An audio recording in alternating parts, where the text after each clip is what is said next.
বন্ধুগণ আমার, সুতরাং এত বড় সুযোগ আমরা পাইলাম। এই দুনিয়ার মধ্যে কদিন থাকবো, থাকার জায়গা না। এই দুনিয়ার মধ্যে আসার একটা সিরিয়াল আছে, যার কোনো সিরিয়াল নাই। দেখা যায় বাবা জিন্দা, সন্তান দুনিয়ার মধ্যে নাই। সন্তান জিন্দা, বাবা দুনিয়ার মধ্যে নাই। বাবার কাঁধে সন্তানের লাশ, সন্তানের কাঁধে বাবার লাশ। কখন যেন কি হয়ে যায় কেউ বলতে পারি না। কারণ পরবর্তী সময় আপনার আমার জন্য কি নিয়ামত বয়ে আনতেছে আপনি নিজেও জানেন না, আমিও জানি না। কারণ এখানে আসছি জীবিত অবস্থায় বাড়ি ফিরে যাব কেউ বলতে পারি না। কারণ মালাকুল মউত আমার আপনার জন্য পথের মধ্যে অপেক্ষা করতে পারে। জোরে বলেন ঠিক কিনা?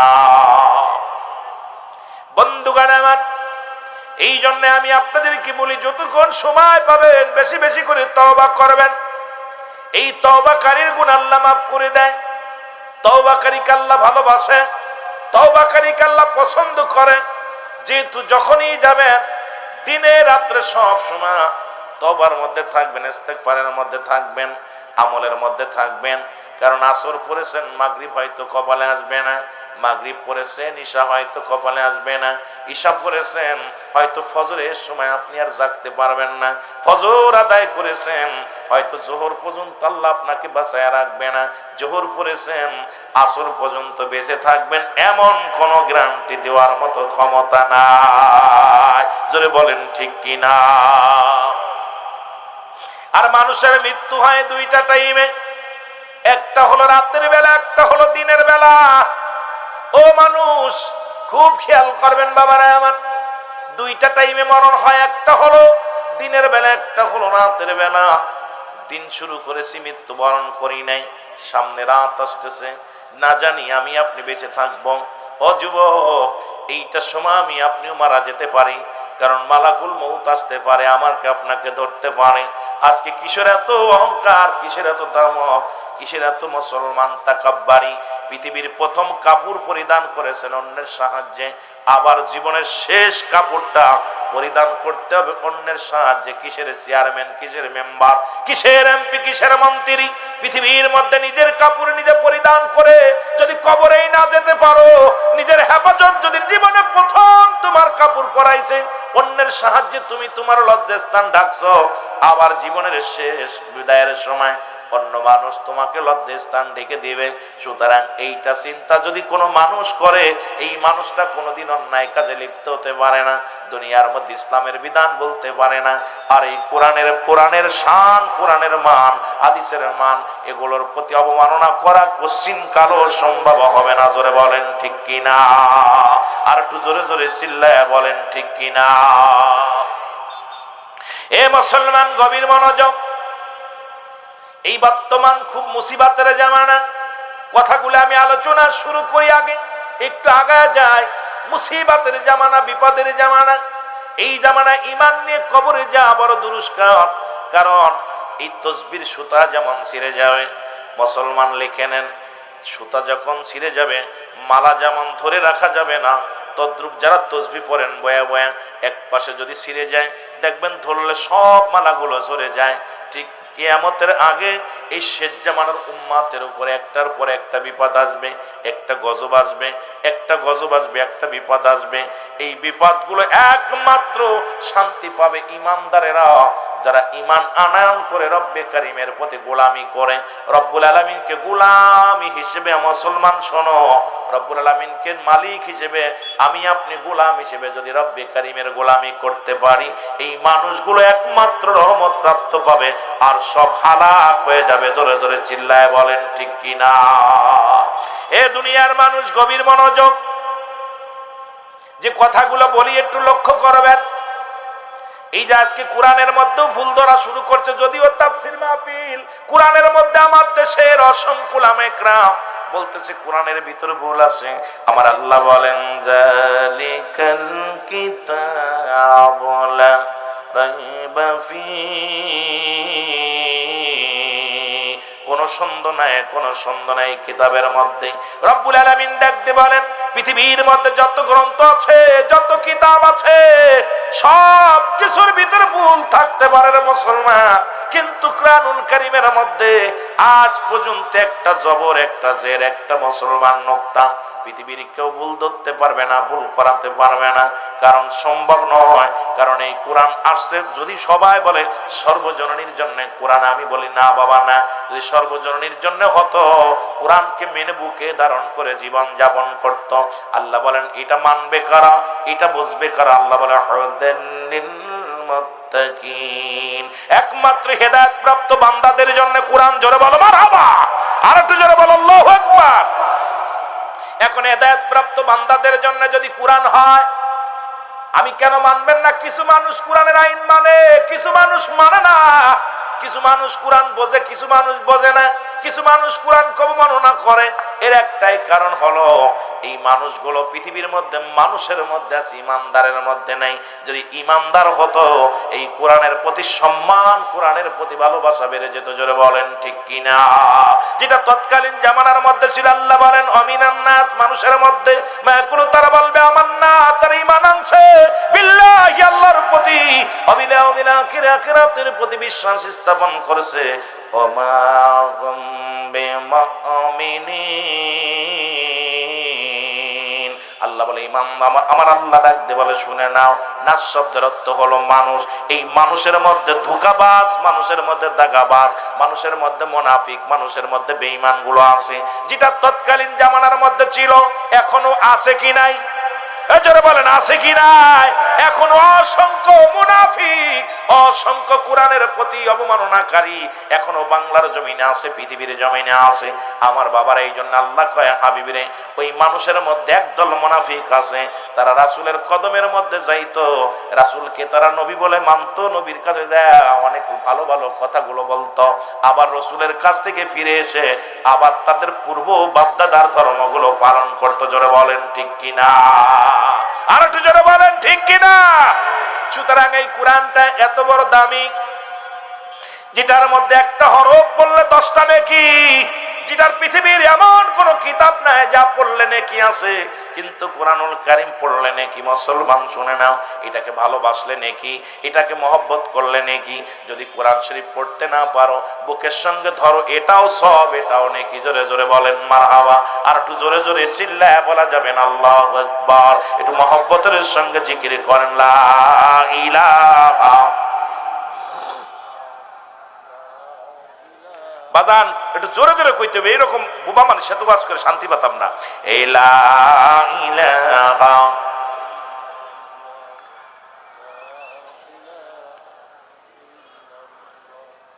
এর নাই কোন মালিক আল্লাহ ছাড়া, বল নাই কোন খোদা আল্লাহ ছাড়া, লা ইলাহা। আরো জোরে জোরে বলেন লা ইলাহা।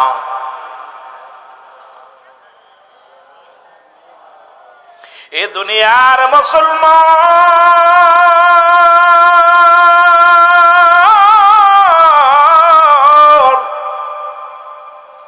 কারণ এই কালেমার দাওয়াত দিতে যাইয়া রে, রহমতের নবী রাহমাতুল লিল আলামিন এই পৃথিবীর মধ্যে সবার কাছে প্রিয় ছিলেন। তৎকালীন জামানায় ইহুদিদের কাছে প্রিয়, নাসারাদের কাছে প্রিয়, মুসলমানদের কাছে প্রিয়, অমুসলমানদের কাছেও প্রিয়। যখনই নবী বলেছে লা ইলাহা, নাই কোনো ইলাহ ইল্লাল্লাহু, এক আল্লাহ ছাড়া, মুহাম্মাদুর রাসূলুল্লাহ সাল্লাল্লাহু আলাইহি ওয়াসাল্লাম, তখনই ঝামেলা শুরু হয়ে গেল। আর নবীজিকে কেউ বলছে আল আমিন, আর আল্লাহ তো বলেছে বায়ানত, উত্তম ব্যবহার, উত্তম আখলাক, উত্তম চরিত্র, যা রাসূলুল্লাহর ভিতরে ছিল, যা পৃথিবীর মধ্যে মুসলমান এই গুণের গুণান্বিত রব্বুল আলামিন আমার নবীরে দিছে, যে গুণের গুণান্বিত, যা পৃথিবীর মধ্যে অন্য কারোর ভিতরে দেন নাই। জোরে বলেন মারহাবা। এই কারণে আমার নবীকে আল আমিন বাপ্ত মুসলমান শোনে নাও। নবীর আমার নবীজি যখনই শুরু করে দিলেন আশহাদু আল্লা ইলাহা ইল্লাল্লাহু ওয়াহদাহু লা শারীকা লাহু ওয়া আশহাদু আন্না মুহাম্মাদান আবদুহু ওয়া রাসূলুহু, বেজালটা তখনই শুরু হয়ে গেল। কারণ রহমতের নবী রাহমাতুল আলামিন যখনই কালেমার দাওয়াত দেওয়া শুরু করলো, এ মুসলমান গভীর মনোযোগ, রহমত আর নবীজি চোখের পানি ছেড়ে কান্দে রে।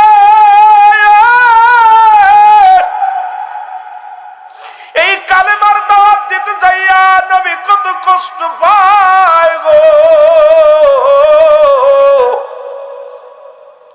রহমতের নবী কত কষ্ট পায় রে।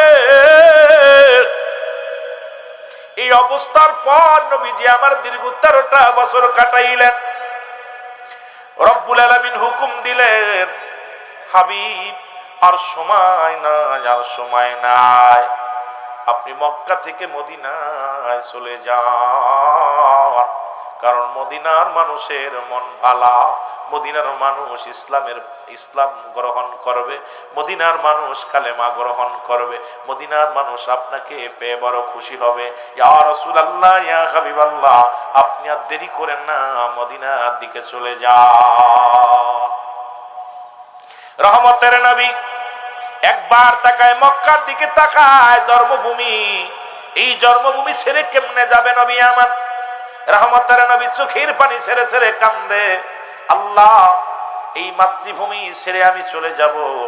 আমার মা দুঃখিনী এই জমিনের মধ্যে শুয়ে আছে, আমার বাবা শুয়ে আছে, আরে এই জমিনে আমি জন্মগ্রহণ করলাম, এই জমিন ছেড়ে আমি কেমনে যাব রে? আর মক্কার কত নাওয়া মুসলিম, এরা মুসলমান হয়েছে, আমি যদি চলে যাই মুসলমানদের উপর আঘাত চালাবে। মুসলমান শুনে নাও, রাসূলুল্লাহ হুকুম দিলেন, আমার আল্লাহ রাব্বুল আলামিন নবীজি চলে গেলেন, মক্কা থেকে মদিনায় হিজরত করে চলে গেছে গো। হিজরত করে যখন গেলেন, ছোট্ট ছোট্ট দুটি মাসুম বাচ্চা এই যে বসে আছে, দুটি ছোট্ট বাচ্চাগুলো নবীর কদমে যা সালাম দেয়, আসসালামু আলাইকুম ইয়া রাসূলুল্লাহ, ইয়া হাবিবাল্লাহ, আপনার বাড়ি কই গো? নবীকে আমার বাড়ি মক্কায়। জোরে বলা যাবে না মারহাবা? খুব খেয়াল করবেন, দুইটা ছেলে, মাত্র বয়স হলো 8 এবং 10 বছরের দুইটা বালক। কয় বছর? 10 বছর আর 8 বছরের বালক নবীজির আয়া সালাম দিতেছে, নবী আসসালামু আলাইকুম, আপনার বাড়ি কই? নবীজি বলে, আমার বাড়ি মক্কায়। বলে, হুজুর আপনার কি আব্বা মা বেঁচে আছে? নবীজি বলে, না, আমার বাবা মা বেঁচে নাই, বাবা মা দুনিয়ার মায়া ছেড়ে চলে গেছেন। নবীজি বললেন, বালক দুটি বলে, ইয়া রাসূলুল্লাহ, ইয়া হাবিবাল্লাহ, আপনি মক্কা থেকে কেন মদিনায় আসলেন? বলে, আমি আসলাম ইসলামের দাওয়াত দেওয়ার জন্য, এই মদিনার মানুষের কাছে ইসলাম প্রচারের জন্য আসলাম, কালেমার দাওয়াত দেওয়ার জন্য আসলাম। আমি আসল মূল আলোচনায় যেতে পারবো কি জানি না, দেখা যাক, আগানো যাক। যাই মুসলমান শোনো, রাসূল বললেন, আমি আল্লাহ পাকের হুকুমে মক্কা থেকে মদিনার জমিনে আসলাম ইসলামের দাওয়াত দেওয়ার জন্য। নবীজিকে বালক দুটি বলে, ইয়া রাসূলুল্লাহ, ইয়া হাবিবাল্লাহ, মক্কায় কি কোনো মানুষ নাই? কয় আছে। তাহলে আপনি কেন মদিনায় আসলেন দাওয়াত দেওয়ার জন্য? কয়, রব্বে কারীম আমারে পাঠাইছে মদিনায় দাওয়াত দেওয়ার জন্য। আমার নবীরে বালক দুটি ডাকতে বলে, ইয়া রাসূলুল্লাহ, ইয়া হাবিবাল্লাহ, মক্কার মানুষের আপনি এত কষ্ট করে মা বাবার বিটা ছেড়ে চলে আসলেন কেন? আমার নবী চোখের পানি ছেড়ে কান্দার। কয়, বালকেরা রে, মক্কার মানুষেরা আমারে বুঝতে পারে না, আমারে চিনতে পারে নাই। মক্কার মানুষেরা নির্যাতন করেছে, আঘাত করেছে, যারা মুসলমান হয়েছে তাদের উপরে নির্যাতন করেছে, অসংখ্য মুসলমানের বাড়ি ঘর দূর পুরাইয়া দিছে। ইয়া রাসূলুল্লাহ, ইয়া হাবিবাল্লাহ, নবী গো, মায়ের নবী কান্দার বলে, বালকেরা রে, ওই মক্কার মানুষের কাছে আমি নবী যখন কালেমার দাওয়াত নিয়ে গেছিলাম গো, এই মক্কার মানুষেরা আমার উপরে নির্যাতন, আমার উপরে কত পাথর ছুঁড়ে মারছে, কত না একটা অপরাধ। কয়, হুজুর আপনার অপরাধ কি? অপরাধটা হলো লা ইলাহা ইল্লাল্লাহু মুহাম্মাদুর রাসূলুল্লাহ আমার অপরাধটা হলো আল্লাহ ছাড়া কোনো মাবুদ নাই, আল্লাহ ছাড়া কোনো ইলা নাই, আর আল্লাহর প্রেরিত রাসূল বা বান্দা হলো আমি নবী। এটাই আমার দাওয়াত দিতে যাইয়া কত রক্তাক্ত জমিনের মধ্যে চললো, কত কষ্ট করলাম। এই বালক দুটি ডাকতে বলে, নবী গো,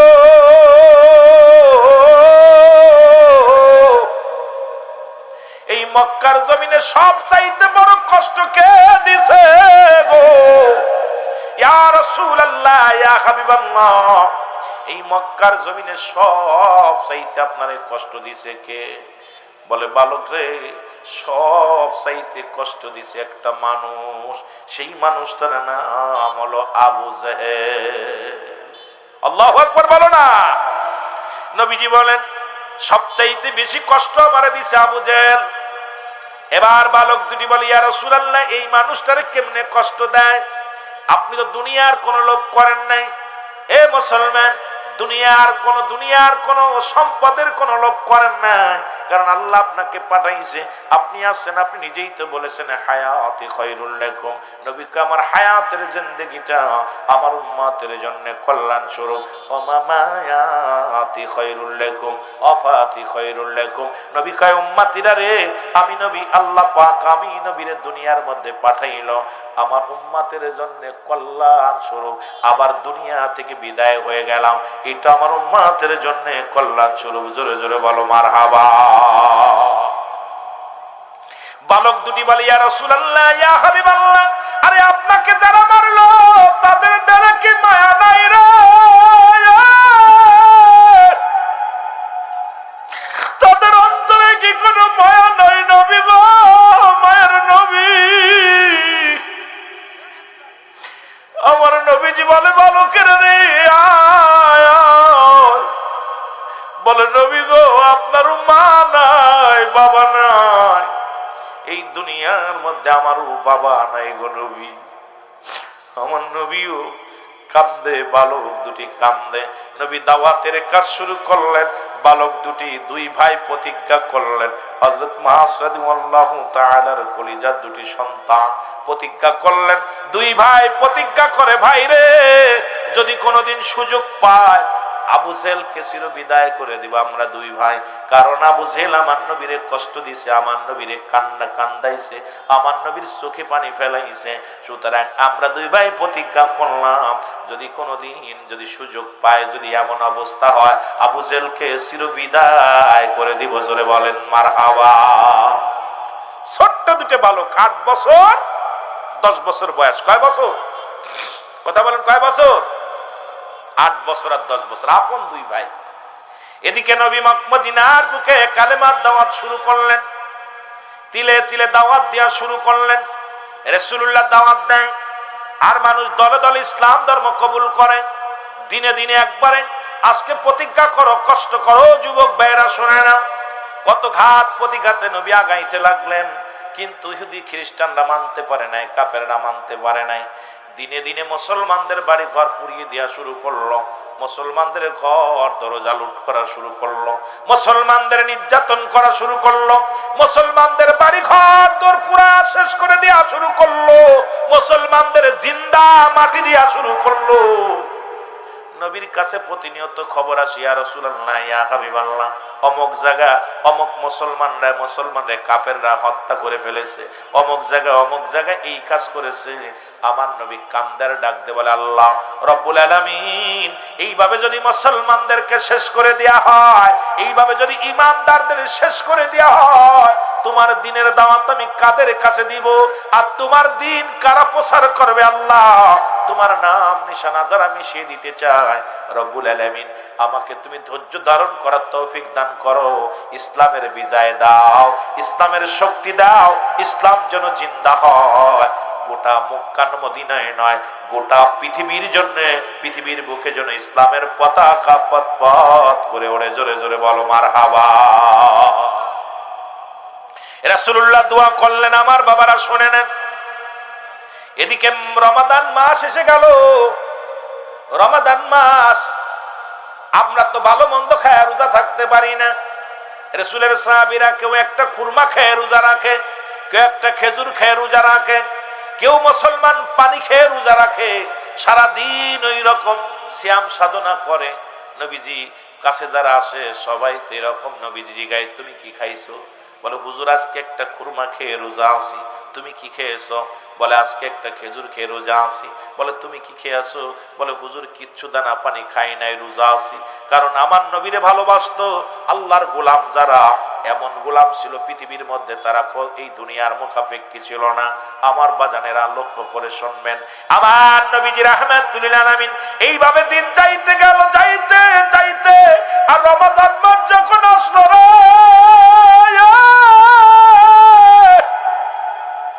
এরা মুসলমানের উপরে নির্যাতন বাড়া দিল কাফের বেঈমানেরা রে।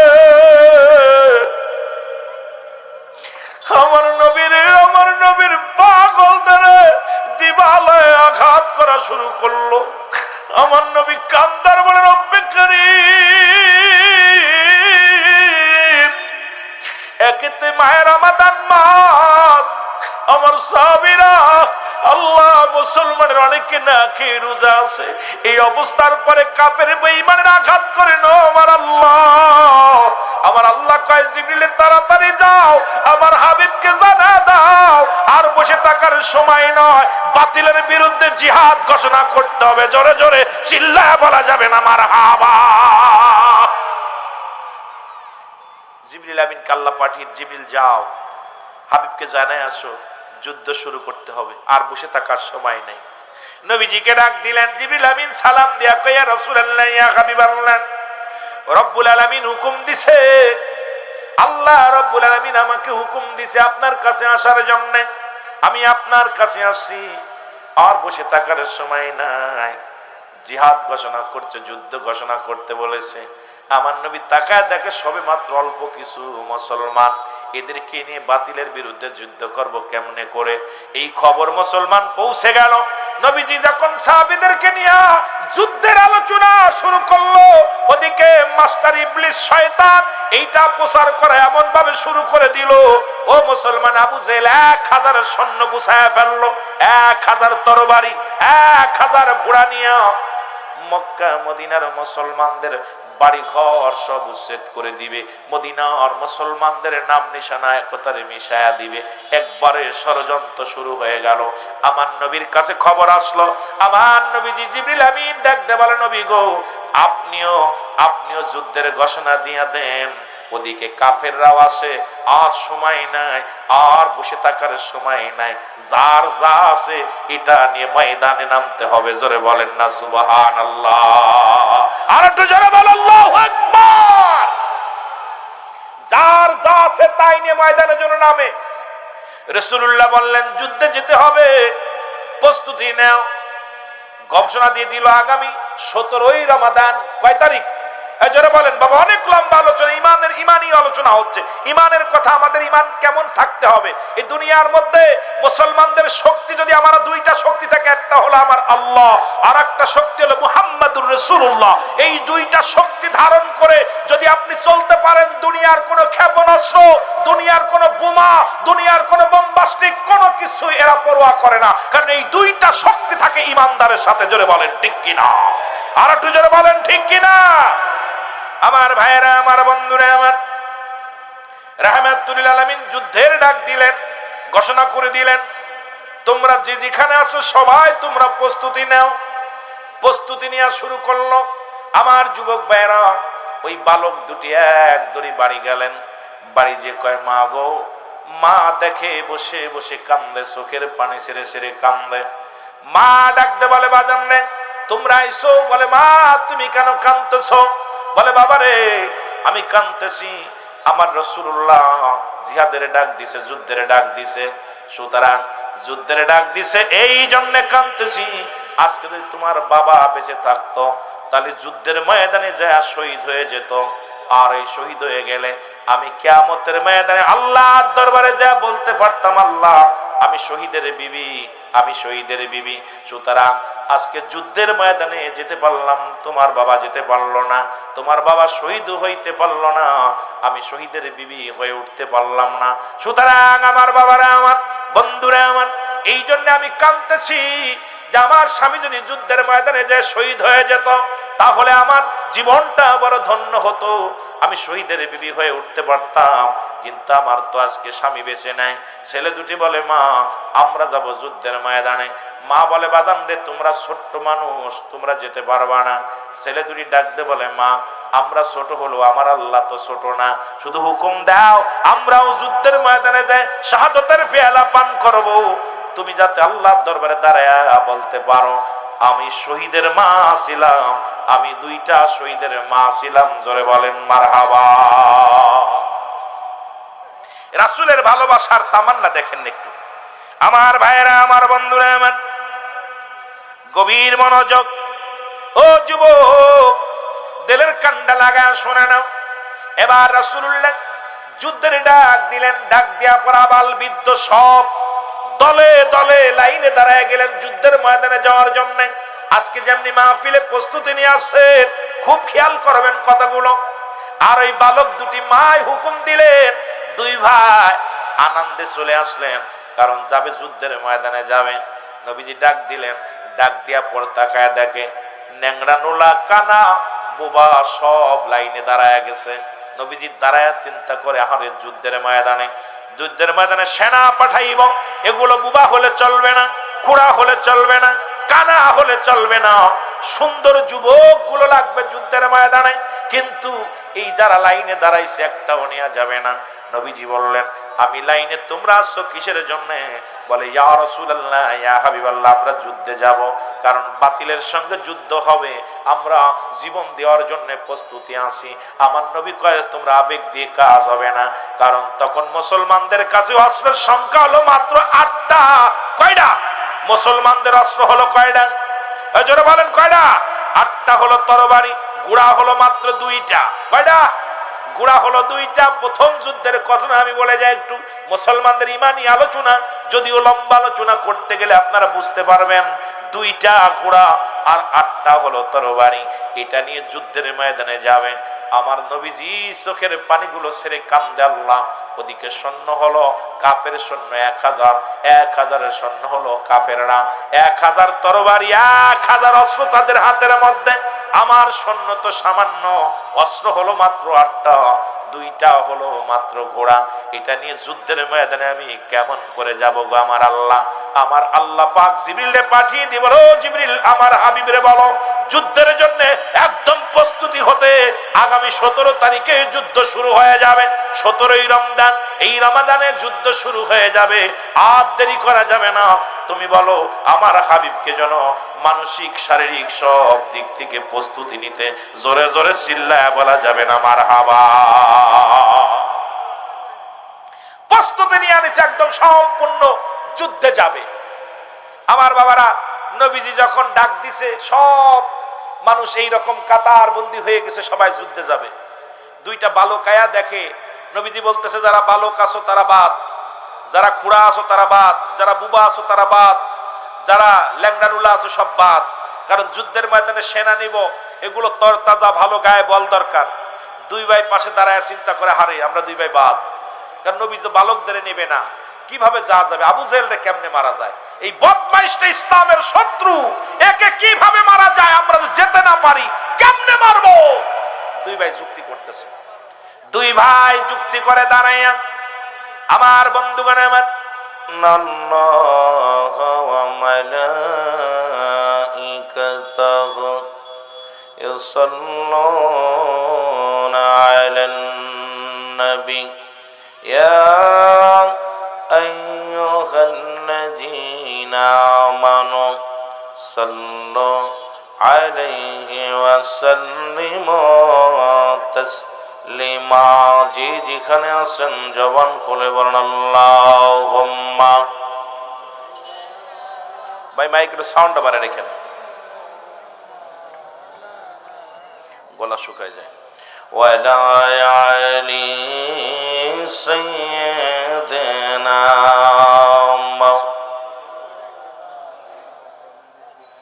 আকাশ জমিন তরুলতা ইয়াটর হাজার মাকলুকাত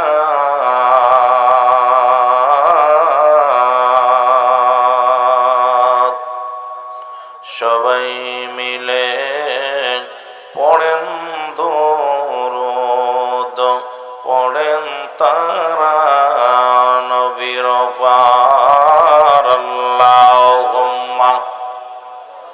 ভাই একটু চার ব্যবস্থা করতে হবে, বলা খেয়ে ওয়ালা আলী সাইয়্যিদিনা লা ইলাহা ইল্লাল্লাহ জোরে লা ইলাহা লা ইলাহা মুহাম্মাদুর রাসূলুল্লাহ সাল্লাল্লাহু আলাইহি ওয়াসাল্লাম বালাগাল উলা বিকামালিহি কাশাওয়াত তুজা বিজামালিহি হাসনাত জামিউ খিসালিহি সাল্লাল্লাহু আলাইহি আলিহি। আলহামদুলিল্লাহ, ভূমিকা নয় কারণ আলোচনা, যেহেতু সময় কম, আসরের সময় একদম অল্প সময় হাতে পাওয়া যায়, এই সময়ের মধ্যে ভূমিকা করে আলোচনা করাও সম্ভব না। প্রথমেই শুকরিয়া আদায় করি মহান রব্বুল আলামিনের দরবারে, আজকের এই ময়দানে আপনাকে আমাকে আসার মতো বসার মতো সুযোগ আল্লাহ দান করল। উচ্চ কণ্ঠে আওয়াজ দেবেন আলহামদুলিল্লাহ, একটু জোরে বলেন আলহামদুলিল্লাহ। সালাম জানাই এখান থেকে দয়াল নবী রাসূল পাক সাল্লাল্লাহু আলাইহি সাল্লামের পুত পবিত্র কদম মোবারকে। সালাম জানাই বাংলাদেশের অসংখ্য হক্কানি ওলি হক্কানি আলেম ওলামাদের পুত পবিত্র কদম মোবারকে। সালাম জানাই আজকের মাহফিলের সম্মানিত সভাপতি জনাব মোহাম্মদ আব্দুল মমিন সরদার সাহেব, আজকের মাহফিলের সম্মানিত প্রধান অতিথি জনাব মোহাম্মদ গোলাম মোস্তফা বাবু মিয়া সাহেব, চেয়ারম্যান 10 নং সাতবাড়িয়া ইউনিয়ন পরিষদ কেশবপুর যশোর, আজকের মাহফিলের সম্মানিত পরিচালক সাহেব যিনি উক্ত মাহফিল পরিচালনার দায়িত্বে আছেন, সালাম জানাই তাকে। সালাম জানাই আজকের মাহফিলের বিশেষ বক্তা যিনি অতি সুন্দর কণ্ঠে আলোচনা করে গেছেন আপনাদের মাঝে, বিশিষ্ট ইসলামিক চিন্তাবিদ মুফাসসিরে কোরআন জনাব হযরত মাওলানা মুফতি আসাদুল্লাহ গালিব সাহেব, বাস্তববাদী ঢাকা, উনি আলোচনা করেছেন। অন্যান্য ওলামা একরাম, দিগার ওলামা একরাম, মসজিদ ইমাম সাহেব, মুসল্লিগণ, সামনের উপবিষ্ট আশিকান জাকিরান দারুল মুসলমান ভাই বন্ধুগণ, সকলকে জানাই সালাম, আসসালামু আলাইকুম ওয়া রাহমাতুল্লাহি ওয়া বারাকাতুহু। আপনারা সবাই ভালো আছেন? মহান রব্বুল আলামিনের দরবারে শুকরিয়া আদায় করি, আল্লাহ রাখছে ভালো। গতকাল মাহফিল শেষ করেছি একটাই মানে দেড়টায় শেষ করেছি উত্তরবঙ্গে। সারাদিন সারা রাত জার্নি করে খুবই কষ্ট করে এসেছি যে আপনারা জোহর বাদে আমার আলোচনা, যেহেতু রাত্রে ঘুম হারাম, দিনেও ঘুম হারাম, তা সব মিলে যেহেতু আপনারা দিনের বেলা মাহফিল, অন্য জায়গা আমরা বেশিরভাগ দিনের বেলা মাহফিল করি, সিলেট চট্টগ্রাম অসংখ্য মাহফিল হয়, হাজার হাজার মানুষ, আর এই দিনের বেলা মাহফিল আমাদের এই খুলনা বিভাগে খুব কম হয়। আপনারা জানেন আমার বাড়িটা, অনেকেই জানে আমার বাড়ি চট্টগ্রাম, কেউ জানে সিলেটে না। ভাই আমি মাগুরার সন্তান, আপনাদের ছেলে, পাশের বয়স। তা সুতরাং আজ 2-3টা বছর ধরে এই মাহফিলটা, গত বছর অনেক সাধনা করছে আনার জন্য, আমি আসতে পারি নাই। এবছরও রব্বুল আলামিনের হুকুম হয়েছে, হয়তো রিজিক লেখা ছিল, এই জন্য আপনাদের মাঝে এসেছি। অল্প সময় আলোচনা করব। রব্বুল আলামিন যেন কোরআন হাদিস থেকে কথা বলার তৌফিক দান করে, সকল বলুন আমিন। আরো জোরে বলেন আমিন। আজকের এই তাফসীরুল কোরআন মাহফিলে কার জীবনের শেষ মাহফিল, কার জীবনের শেষ রাত, যেহেতু আজকে সাতবাড়িয়া এই পাসানি পূর্বপাড়া নুরানিয়া জামে মসজিদের উদ্যোগে 3য় বাৎসরিক তাফসীর মাহফিল। এই মাহফিলটা আপনার আমার জীবনে, চেয়ারম্যান সাহেব আইছে, আলহামদুলিল্লাহ, আল্লাহ কবুল করুক। তো বিশেষ ভাই বসেন, আপনি বসেন, পাশে বসেন। তো বিশেষ করে মহান রব্বুল আলামিনের দরবারে অসংখ্য শুকরিয়া আদায় করি, যে সময় অনেক মানুষ জেলখানায়, অনেক মানুষ হাসপাতালে, অনেক মানুষ মৃত্যু শয্যায় সজ্জিত, রব্বুল আলামিন আপনাকে আমাকে জেলখানায় নেন নাই, হাসপাতালে নেন নাই, পৃথিবীর সর্বোচ্চ উত্তম একটা জায়গা। গতকালকেও এই জায়গাটা ছিল একটা ধানের ক্ষেত, পরিত্যক্ত একটা ধানের জমিন, ইরি ক্ষেতের জমিন। এখন কিন্তু এটা ইরি ক্ষেতের জমিন না, এটা হলো রিয়াজুল জান্নাহ, বেহেশতের বাগান। আগে বেহেশত, তারপর হলো বাগান। আর এই জান্নাতের বাগানে বসেছে যারা, দেখেন দুনিয়ার মধ্যে যত গাছপালা আছে, আম গাছ, জাম গাছ, কাঁঠাল গাছ, ফলের গুণে গাছের পরিচয়, তদ্রূপ এটা রিয়াজুল জান্নাহ, বেহেশতের বাগান। আগে বেহেশত, তারপরে বাগান। আর বেহেশতি মানুষগুলো এই বাগানটাকে অত্যন্ত ভালোবাসবে, মহব্বত করে ধরবে। কিন্তু জাহান্নামীদের কপালে লেখা নাই, ওরা বসবেও না, দূর থেকে মেলা মনে করবে। ওরা চিন্তা করে মনে হয় মেলা মিলাইছে। আর এই মেলার চিন্তা করে ওরা নিজেরা ভুল করবে। এখানে দুইটা জিনিস পাওয়া যাবে, একটা রহমত, একটা হলো গজব। আমরা কি রহমত নিতে চাই না গজব নিতে চাই? জোরে বলেন, রহমত নিতে চাই না গজব নিতে চাই? সকলে যেহেতু আসরের পরে ওয়াজ, সবাই একটু খেয়াল, খুব ধৈর্য সহকারে আলোচনা শুনবেন। জ্ঞান এবং মন সব দিয়া, এক কথায় সব দিক থেকে ধ্যানটা ঘুরাইয়া আপনার মোরাকাবা মুসাদা, এই সময়টা উত্তম সময় হলো মোরাকাবার আলাদা বসবেন। অনেকে আমরা নামাজ পড়েই দড়িমারি ব্যাগ নিয়ে বাজার করার জন্য ব্যস্ত হয়ে যায়, কিন্তু এই সময়টা কিন্তু মোরাকাবার সময়, ধ্যান ধরার সময়, সাধনা করার সময়। আপনারা সকলেই আমার সাথে একটু তওবা করেন। আস্তাগফিরুল্লাহ রাব্বি মিন কুল্লি যামবি ওয়া আতুবু ইলাইহি লা হাওলা ওয়ালা কুওয়াতা ইল্লা বিল্লাহিল আলিয়্যিল আযীম। লা ইলাহা ইল্লাল্লাহু মুহাম্মাদুর রাসূলুল্লাহ। আশহাদু আল্লা ইলাহা ইল্লাল্লাহু ওয়াহদাহু লা শারীকা লাহু ওয়া আশহাদু আন্না মুহাম্মাদান আবদুহু ওয়া রাসূলুহু। মহব্বতের সঙ্গে দুরূদ শরীফ পড়ুন। আল্লাহুম্মা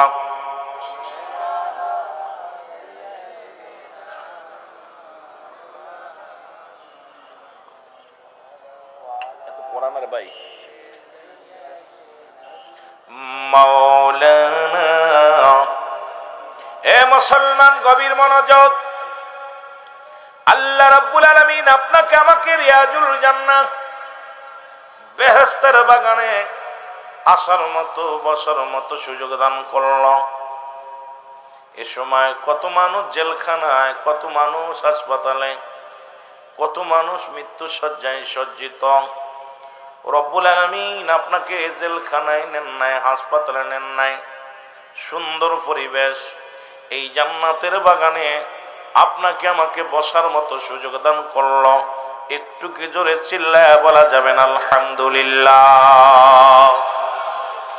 এ দুনিয়ার মুসলমান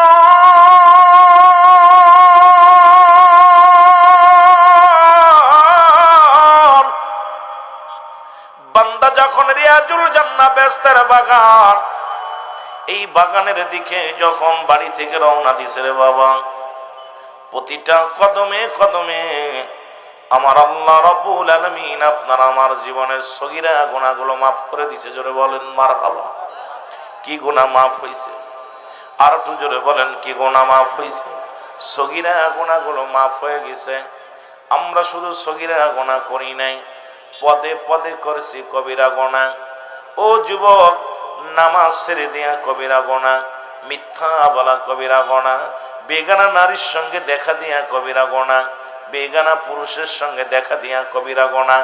ও যুবক, এই আলোচনাগুলো যদি করি অনেকের কষ্ট হয়। এর মুসলমান, যাদের সঙ্গে বিয়ে করা জায়েজ তাদের সঙ্গে দেখা করা হারাম, যাদের সঙ্গে বিয়ে করা হারাম তাদের সঙ্গে দেখা করা জায়েজ। আজকে ওয়াজগুলো যদি বলি, বাংলাদেশের অধিকাংশ আলেমরা কষ্ট পায়, অধিকাংশ মুফতি সাহেবরা কষ্ট পায়। বেগানা নারী চেহারা দেখা সম্পূর্ণ হারাম, বেগানা পুরুষের সঙ্গে দেয়া সম্পূর্ণ হারাম। এই একটু আগে বললাম, পর্দা যেমন ফরজ, নামাজও তেমনি ফরজ। এই গুনাহগুলো মাফের দরকার আছে কি না? এই জোরে বলেন, আছে কি না? এই গুনাহগুলো যদি মাফের দরকার হয়, আল্লামা কুতুবী রাহমাতুল্লাহ বয়ান করে, দুনিয়ার মানুষ শোনো, বান্দা যখন কবরের ভয়ে, জাহান্নামের ভয়ে ওই জান্নাতের বাগান খানা আঁকড়ে ধরল, সঙ্গে সঙ্গে আঁকড়ে ধরিয়া যখন খাস তওবা করে আল্লাহ বলে ডাক দেয়, রব্বুল আলামিন বান্দার জীবনের সমস্ত গুনাহগুলো মাফ করে দেয়। জোরে জোরে চিল্লায় বলা যাবে না মারহাবা।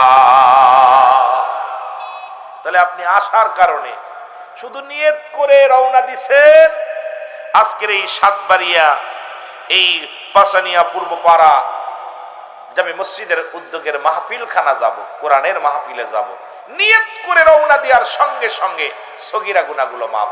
কি গুনাহ মাপ? জোরে বলেন না, কি গুনাহ মাপ? বলেন দি পৃথিবীর মধ্যে কত বড় একটা সুযোগ আল্লাহ দান করছেন, সব গুনাহ মাপ। এখন আপনার খালি সগীরা গুনাহ মাফ করছেন, ছোট ছোট গুনাহগুলো মাফ হয়েছে। আমরা তো খালি সগীরা গুনাহ করি নাই, বড় বড় গুনাহ করছি। কবিরা গুনাহ, নামাজ ছেড়ে দেওয়া কবিরা গুনাহ, মিথ্যা বলা কবিরা গুনাহ। মিথ্যার তো একটা কারখানা। এখন আপনি যদি হুজুররাও মিথ্যা কথা বলে, যদি বলেন যে কোনো হুজুর যদি কয় বলি না, আমি ওটা হলো আরেকটা বাটপার। আমারে কইলে ভাই কই আছেন, আমি এই তো আপনাদের বাড়ির সামনে, দেখা যায় 3 কিলো দূরে আছি। জোরে কোন ঠিক কিনা? আছে না বাবা? সবাই মিথ্যার একটা কারখানা খুলছে সংলাপ। এখন এই দেশে একটা মিথ্যার কারখানা আছে, এটা হলো মোবাইল। জোরে বলেন ঠিক কিনা? এটা দিয়া আপনি কইছেন কই আছেন, ঘরের মধ্যে হইয়া কয় বাজার দিয়ে ঘুরতেছি। জোরে কোন ঠিক কিনা? বোঝা যায় যে কিরা কি কইতেছে। এখন খুব মানে মিথ্যার একটা কারখানা এটা। আমার বাবারা, মিথ্যা বলা কি কবিরা গুনাহ, সমস্ত পাপের মা হলো মিথ্যা। আর এই মিথ্যাটা, একটা মিথ্যা রাখতে যায় 1000টা মিথ্যা বলা লাগে, ঠিক কিনা? এই কথা বলেন না? মিথ্যা, আপনারা আমার কথা বোঝেন?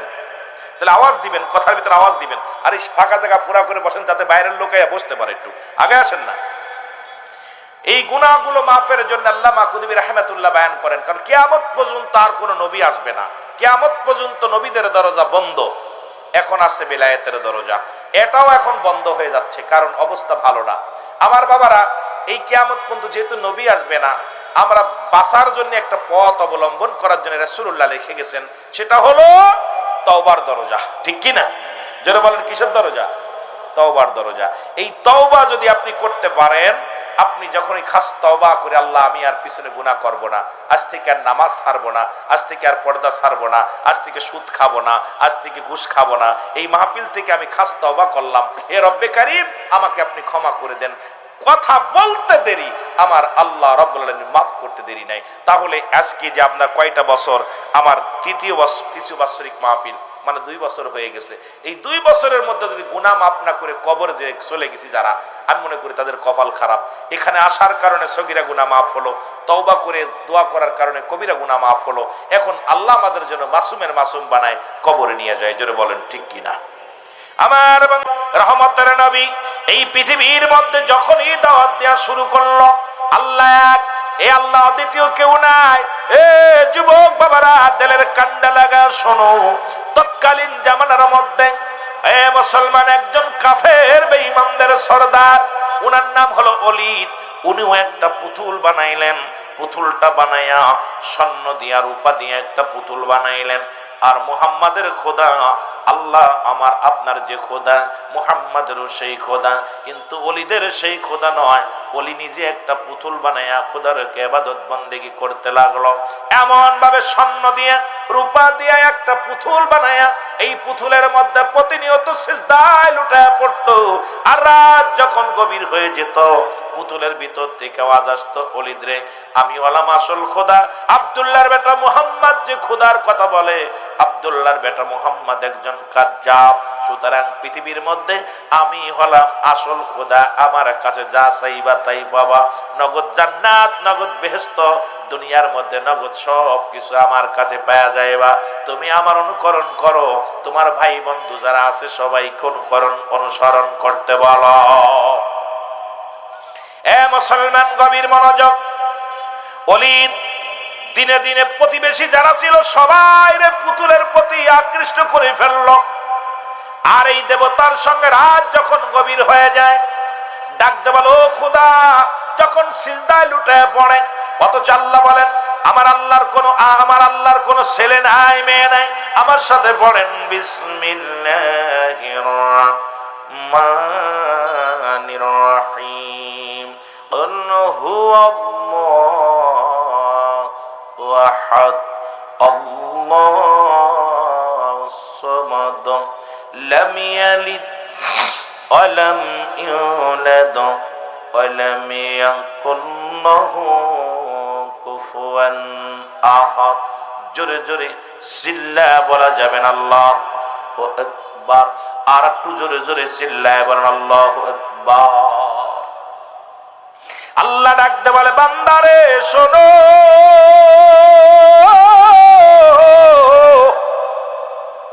আমি আল্লাহ এক, আমি আল্লাহ এক। পৃথিবীর মধ্যে কাউরে জন্ম দিই নাই, কারো থেকে জন্ম নিই নাই। আসমান জমিনের মধ্যে আমার সমতুল্য সমকক্ষ আর কেউ নাই। সুতরাং দ্বিতীয় কোনো ভগবানের কাছে যাওয়ার প্রয়োজন হয় না, দ্বিতীয় কোনো খোদা বানায় সিজদা করার প্রয়োজন হয় না।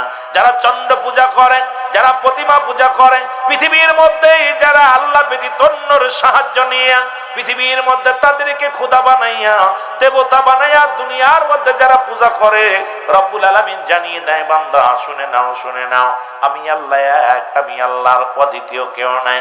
আসমান জমিনের মধ্যে যা কিছু আছে সব কিছু আমার মুখাপেক্ষী, আমি কারোর মুখাপেক্ষী নাই। কিন্তু অলিদের যে পুতুল আছে, অলিদের পুতুলের ভিতর থেকে আওয়াজ আসে, ডাক দে বলে অলিদরে, এই পৃথিবীর মধ্যে আব্দুল্লাহর বেটা মুহাম্মদ যে খোদা বানায়া, এই আব্দুল্লাহর বেটা মুহাম্মদ যে খোদা বানাইয়া সারা রাত ধরে উপাসনা করে, ইনি নকল খোদা, কিচ্ছু দিতে পারবে না, কিচ্ছু করতে পারবে না। আর আমি হলাম অরিজিনাল খোদা, আমার কাছে যা চাইবা তাই পাওয়া। দলে দলে মানুষ আসিয়া অলিদের খোদার কাছে বায়াত গ্রহণ করে, খোদা বইলা স্বীকার করে। যেমন এখন পশ্চিম দেশ থেকে একদল হাজির হয়েছে, তারা বলে লা ইলাহা ইল্লাল্লাহ মুহাম্মাদুর রাসূলুল্লাহ। এ মুসলমান শুনে নাও, তারা মুহাম্মাদুর রাসূলুল্লাহ বলে না। আজকে আমার বাংলাদেশে বেশিরভাগ এই বেনাফল যশোরের মধ্যে অধিকাংশ মসজিদের মধ্যে ঢুকে গেছে মুসলমান, বাড়ি বাড়ি ঢুকে গেছে। খুব সাবধান, তাদের আওয়াজটা হলো লা ইলাহা ইল্লাল্লাহ মুহাম্মাদুর রাসূলুল্লাহ। তারা কয় মুহাম্মদ নামে আর একজন নবী ছিল, আর শেষ নবী আহমদ, আর তার আগের নবী হলো মুহাম্মদ। সুতরাং আমরা সতর্ক থাকা লাগবে, ঈমানটা যেন নষ্ট না হয়। জোরে জোরে বলো আল্লাহু আকবার। খুব সাবধান। একদল বাইর হইছে বেনাফল দিয়া, ভারত থেকে একদল আসছে। এটা আমি কিছুদিন আগে একটা মাহফিল করতে গিয়ে, গুগায় একটা মাহফিল করতে গেছি, যা দেখি অনেক বক্তায়, যে বক্তা আইছে সেই বক্তাই আহমদুর রাসূলুল্লাহ, কারণ মুহাম্মদ রাসূলুল্লাহ সে পাঠ করে না। যাদের চিন্তা মুহাম্মদ ইনি হলো আহমদের আগের নবী, আর আহমদ হলো পরের নবী। নাউজুবিল্লাহ বলেন না। আমার ভাইয়েরা, আমার বন্ধুরা, আমার গভীর মনোযোগ যে কথাগুলো বলি, দিলের কান্ডা লাগা শোনা নাও। ওলিদ কি করলেন? ওলিদ এইবার উনি চিন্তা করেন, হাজার হাজার মানুষগুলো যখন উনার দলে আনলেন, নবীজিকেও দাওয়াত দিলেন, ডাকতে বলে মুহাম্মদ, তোমার খোদা তো কথা বলতে পারে না, আমার খোদা কথা বলতে পারে। তুমি কেমন খোদার ইবাদত করো, তুমি কেমন খোদার উপাসনা করো, তুমি কেমন খোদার বন্দেগী করো, যে খোদা তোমার সাথে কথা বলে না, আর আমার খোদা সবার সঙ্গে কথা বলে। জোরে বলেন নাউজুবিল্লাহ। বিশাল এক ময়দান বানানো হলো। এই ময়দানের ভিতরে নবীজির সঙ্গে নবীজিকে দাওয়াত দিলেন, আজকে যদি তোমার খোদা সঠিক হয়, তোমার খোদা কথা বলবে, আর আমাদের খোদা যদি সঠিক হয়, আমাদের খোদা কথা বলবে। আমার বন্ধুগণ, এবার বিশাল ময়দানের বলায়া দাও। আমার নবী কয়, শোনো, ওই আল্লাহকে পার একমাত্র ঠিকানা হলো আমি নবী রাহমাতাল লিল আলামিন। জোরে বলো মারহাবা। এ আমার ভাইয়েরা, আমার বন্ধুরা, আমার আল্লাহর নবী ডাকতে বলে, ওলিদের খোদা, তুমি বলে দাও তুমি আসল কি নকল, তুমি তাড়াতাড়ি বলো। ওলিদের খোদার থেকে আওয়াজ আসে, লা ইলাহা ইল্লাল্লাহু মুহাম্মাদুর রাসূলুল্লাহ সাল্লাল্লাহু আলাইহি ওয়াসাল্লাম। সঙ্গে সঙ্গে উপস্থিত জনগণ সবাই অবাক হয়ে গেলেন। এতদিন শুনলাম কি, এখন করলো কি? ওলীদ কয়, খোদারে কি ভুল করলা? তুমি যে তোমার পরিচয় ভুল করে বলে দিলা। কয়, না না, আমি ভুল করি নাই, কারণ আব্দুল্লাহর বেটা মুহাম্মাদুল আখির নবী রাহমাতাল লিল আলামিন, আর আল্লাহ পার একমাত্র ঠিকানা হলো রাহমাতাল লিল আলামিন। আল্লাহ ছাড়া কোনো মাবুদ নাই। সুতরাং তোমরা শোনো, আমি ওলীদের খোদা সাক্ষী দিলাম, লা ইলাহা নাই কোনো ইলাহ ইল্লাল্লাহু, এক আল্লাহ ছাড়া মুহাম্মাদুর রাসূলুল্লাহ, আল্লাহর প্রেরিত রাসূল বা বান্দা হলো নবী মুহাম্মাদুর রাসূলুল্লাহ সাল্লাল্লাহু আলাইহি ওয়াসাল্লাম। উপস্থিত যত মুসল্লি ছিল, উপস্থিত যত ইহুদিরা ছিল, সবাই কালেমার মালা পড়ে পড়ে মুসলমান হয়ে গেল। জোরে বলেন না মারহাবা, আর একটু জোরে বলেন না মারহাবা। এ আমার ভাইয়েরা, আমার ওলীদ ক্ষিপ্ত হয়ে গেল, নিজের পুতুলটাকে একবারে জোরে ছুঁড়ে মেরে ভেঙে ফেললো। আরে আমার বিড়াল, আমারে মেও, কারণ সারা জীবন ভরে আমার দেবতা হয়ে থাকলো, আজকে মুহাম্মাদের কথা মতো চললো। ওলীদ ভেঙে ফেললেন মূর্তিখানা, ভেঙে যখন চলে গেলেন, আমার নবীজি উপস্থিত জনগণকে বললেন, তোমরা শোনো, আমার রব্বে কারিমের কোন ছেলে মেয়ে নাই, রব্বে কারিমের কোন হালে বায়াত নাই, রব্বে কারিমের কোন বংশ নাই। সুতরাং আল্লাহকে পার একমাত্র ঠিকানা হলাম আমি নবী। আমারে ভালোবাসো আর আল্লাহকে সন্ধান করো, রব্বুল আলামিনকে পার একমাত্র ঠিকানা হলাম আমি নবী মুহাম্মাদুর রাসূলুল্লাহ। জোরে জোরে চিল্লায়া বলেন না সুবহানাল্লাহ, আর একটু জোরে বলো। এ আমার ভাইরা, আমার বন্ধুরা, আমার আল্লাহর নবী রওনা হয়ে গেলেন। পথের মধ্যে মুসলমান বিশাল আকৃতি এক জিনের সর্দার সালাম দা, আসসালামু আলাইকুম নবী। ওয়ালাইকুম আসসালাম। নবী কয়, তুমি কে গো? কয়, হুজুর আমি জিনের সর্দার। বলে, তুমি কেন আসছো? কয়, হুজুর এই দেখেন তরবারিটা, এই তরবারির মধ্যে রক্ত লেগে আছে। নবীজি বললেন, রক্ত কেন লেগে আছে? বলে, হুজুর একটু আগে ওলীদের পুতুলের মধ্যে যে দুষ্ট জিন প্রবেশ করেছিল, যিনি খোদা বলে দাবি করেছিল, তাকে চিরতরে বিদায় করে দিছি আমি, ইয়া রাসূলুল্লাহ, ইয়া হাবিবাল্লাহ। ওকে বিদায় করে দিয়ে আমি ওই পুতুলের মধ্যে প্রবেশ করেছিলাম।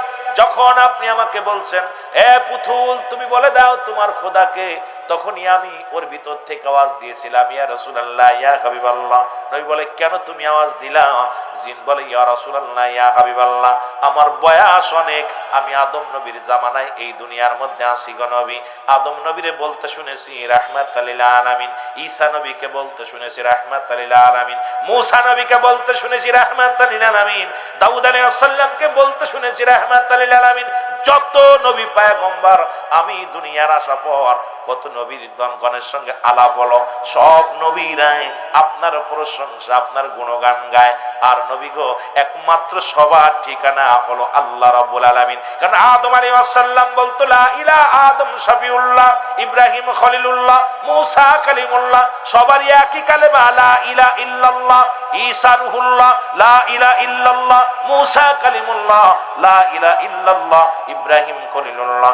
নবী গো, সবারইতে একটা দাওয়াত ছিল, সেটা হলো আল্লাহ এক, অদ্বিতীয় কেউ নাই। আল্লাহর প্রেরিত রাসূলগুলো তারা দাবি করতে, ইয়া রাসূলুল্লাহ, ইয়া হাবিবাল্লাহ। সুতরাং আমি জিন জাতির সরদার, মুরব্বী, সুতরাং ওই যে নাস্তিকটারে জীবনের মতো চির বিদায় করে দিছি। জোরে বলা যাবে না মারহাবা। আরে আমার নবী যে শ্রেষ্ঠ নবী, জিন জাতু বুঝেছে, জিন জাতু ওই দুষ্টটাকে শেষ করেছে। কিন্তু আমার দেশের তথাকথিত কিছু মুনাফিক মার্কা মানুষেরা এখন আমার নবীর সম্মানের উপর আঘাত করে, নবীরে নিয়ে কষ্ট দেয়, আমার নবীরে নিয়ে কষ্ট দেয়, আমার নবী সম্পর্কে বাজে মন্তব্য করে আমার ভাইয়েরা। আর আমার নবীরে ওই যে কইলাম, একটা কথা বললাম, মুসলমান শুনে নাও, তাদের ভাষা হচ্ছে আহমদুর রাসূলুল্লাহ। যেমন নবীর দরবারে সালাম দিতেন, আপনারা অমুসলিম কখনো যদি কেউ থেকে থাকেন আমার কথায় কষ্ট পাবেন না। রাসূলুল্লাহর দরবারে কিছু মুসলিম গেলেন, সালাম দিলেন, আসসালামু আলাইকা। কি দিল? কথা বলেন না। সালাম দিছে, আসসালামু আলাইকা। এখন আপনারা যদি কেউ সালাম দেয়, আমরা চিন্তা করি, আরে হিন্দু মানুষ কত সুন্দর একটা সালাম দিল, খ্রিস্টান মানুষ কত সুন্দর একটা সালাম দিল, মুসলমানরা সালাম দেয় না। উনি দিল কি? আসসালামু আলাইকা। এর শাব্দিক অর্থ হলো তোমার মৃত্যু হোক। নবীর মৃত্যু কামনা করলেন কে? ইহুদিরা। খুব খেয়াল করবেন, কাফেররা কিন্তু প্রতি কি করেছিল? আসসালামু আলাইকা। নবী ভিতর থেকে ওয়াজ দিলেন, নবীজি বললেন, আলাইকা, যা বলেছে তোমার দিকে ফিরে যাক। এবার রাসূলুল্লাহ সাল্লাল্লাহু আলাইহি ওয়াসাল্লাম যখন ভিতরে গেলেন আম্মা জান আয়েশা সিদ্দিকা বলে, ইয়া রাসূলুল্লাহ, ইয়া হাবিবাল্লাহ, ওই ইহুদি এসে আপনাকে কি বলেছে আপনি কি শুনছেন? নবী কয় কি বলেছে? বলে, ইয়া রাসূলুল্লাহ, ইয়া হাবিবাল্লাহ, আপনাকে তো সালাম দিল, অভিশাপ দিছে, আপনার মৃত্যু কামনা করছে। আমার নবীজি বলে, আয়েশা রে, তুমি কি শুনছো না? আমিও তার উত্তর দিয়ে দিছি। আয়েশা বলেন, হুজুর কি উত্তর দিছেন? বলে, আমিও বলেছি ওয়ালাইকা, তুই যা বলেছিস তোর দিকে ফিরে যা। জোরে জোরে বলেন মারহাবা। সুতরাং ইহা দ্বারাও প্রমাণ হয়, শুধু মিষ্টি কথা দিয়ে মুসলমানদের ধোঁকা দিতে চায় অমুসলিমেরা। সাবধান, অমুসলিমেরা মুসলমানদের ধোঁকা দিতে চায়। এই ধোঁকার মধ্যে যারা পা দিবে, ইমান আকীদা হারায় ফেলবে। মুসলমান শুনে নাও, শুনে নাও, কারণ ওই রকম অসংখ্য অমুসলিমেরা আছে, কালেমা সুন্দর পড়ে, তারা 6টা কালেমা 5টা কালেমা মুখস্থ করেছে, বড় বড় সূরা আখিরাত তাদের মুখস্থ আছে, আসলে তাদের ইমান নাই। ইমান না থাকলে ও কোনো মুমিন হতে পারে না। আর যতক্ষণ পর্যন্ত মুমিন না হতে পারবে, ওর কোনো ইবাদত রব্বে কারীমের দরবারে কবুল হবে না। জোরে বলেন ঠিক কি না? কথা ক্লিয়ার বোঝেন? একদম আমাদের সঙ্গে ওই রকম মেশবে, মিশা আপনার ক্ষতি করবে, কিন্তু তারা কখনো আপনার বন্ধু হতে পারে না। জোরে বলেন ঠিক কিনা? হতে পারে? বন্ধু হতে পারে না। আমার ভাইয়েরা, আমার বন্ধুরা আমার, এই জন্য মুসলমান আপনি, ও বাবারা আমার, গভীর মনোযোগ, আপনি সতর্ক থাকবেন, সবসময় যেন সতর্ক থাকবেন। ইমানের প্রতি ইমান যদি চলে যায়, জীবনটা সব বরবাদ হয়ে যাবে। মানব জীবনের অমূল্য সম্পদের নাম হলো মুসলমান, ইমান। আর ব্যক্তির জীবনের অমূল্য সম্পদের নাম হলো রুহু। রুহুবিহীন যেমন বডির কোনো মূল্য নাই, রুহুবিহীন কোনো বডির মূল্য নাই, ইমানবিহীন কোনো আমলের মূল্য নাই। সুতরাং আমলটা, এই পৃথিবীর মধ্যে যদি ইমান না থাকে, ইমান নামের বস্তু যদি না থাকে, সারাদিন ভরে আমল করে লাভ নাই। রুহুবিহীন যেমন শূন্য বডি খানার কোনো মূল্য নাই, তদ্রূপ ইমানবিহীন কোনো আমলের মূল্য নাই। এই জন্য রুহুবিহীন বডি আর ইমানবিহীন আমল এক। জোরে বলেন ঠিক কিনা? কথা কি বোঝেন? রুহুবিহীন বডির কোনো মূল্য নেই। যে হাদি ভাই মারা গেছে, ওনার বিদেশে নিয়ে গেছে চিকিৎসার জন্য, ভিতর থেকে বাতাসটা চলে গেছে আর ঢোকে নাই, এখন ওনাকে আবার ফিরে আনছে। তার মানে সব দেখতে শুনতে ভালো, একটা গুলি ঢুকছে মাথা দিয়ে। আমার বাবারা, বাতাসটা বাইর হয়ে গেছে আর সঙ্গে সঙ্গে মায়েত হয়ে গেছে নাম। এই ব্যক্তির আর কোনো মূল্য নাই। সবাই তার বিদায় করে দিবে, রাখার জন্য কেউ ব্যস্ত না। সবাই তাকে, সবাই হয় 2 ঘন্টা পরে, নাই 2 ঘন্টা আগে, কিন্তু বিদায়ের জন্য সবাই ব্যস্ত। রাখবে? আপনি এখন চেয়ারম্যান সাহেব যদি মারা যায়, যতই আপনি ভালোবাসেন, সবাই বলে চেয়ারম্যান সাহেবের লাশটা আগামীকাল 10টায় জানা দিই, কেউ 11টায় দাও, কেউ 12টায় দাও, তবু কেউ বলবে না 2-4 দিন রেখে দিই, কেউ বলবে না। ছেলে বলবে তাড়াতাড়ি বিদায় করো, মেয়ে বলবে তাড়াতাড়ি বিদায় করো, সবাই গ্রামের মাতবাররা এসে বলবে তাড়াতাড়ি বিদায় করো, কেউ রেখে দেওয়ার পক্ষে না। তদ্রূপ আপনার আমার জীবনের অমূল্য সম্পদের মালিক হলো রুহু। এই রুহুবিহীন বডির কোনো মূল্য নাই। জোরে বলেন ঠিক কিনা? রুহুবিহীন বডির কোনো মূল্য নাই, ইমানবিহীন কোনো আমলের মূল্য নাই। ইমান যদি না থাকে, এ মুসলমান শুনে নাও, সমস্ত আমলগুলো